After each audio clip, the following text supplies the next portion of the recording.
nella chiesa di San Giuseppe per la preparazione,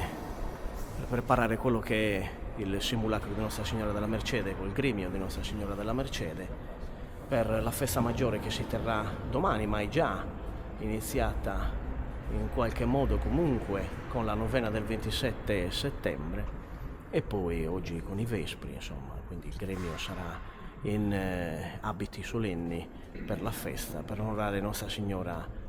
Maria Santissima della Mercede. E quindi adesso sarà questo momento in cui cercherò di raccontarvi attraverso le immagini, anche qualche commento, la bellezza del tesoro di Nostra Signora della Mercede sul corpo, sul simulacro di Nostra Signora.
come vedete qui, come sentite, con piffero e tamburo del gremio della Nostra Signora della Mercede,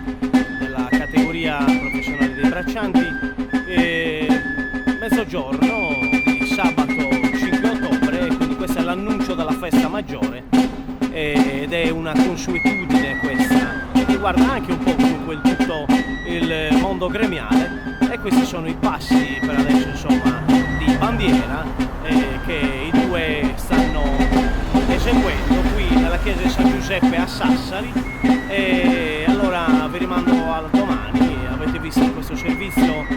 tutto praticamente scandito dalla musica in chiesa, dalla vestizione del simulacro di Nostra Signora della Mercede, con la pettorina degli ex voto e anche con la solenne, magnifica corona d'oro per Nostra Signora della Mercede, e i nuovi orecchini donati dall'obriere maggiore. Domani sarà obriere maggiore appunto Marco Sara al simulacro di Nostra Signora, tutto espressamente di fattura sarda, quindi voi vedete adesso quello che è il segno tangibile della festa, l'annuncio con i suoni, e noi ce li godiamo ancora un po'. Vi rimando domani qui per la messa solenne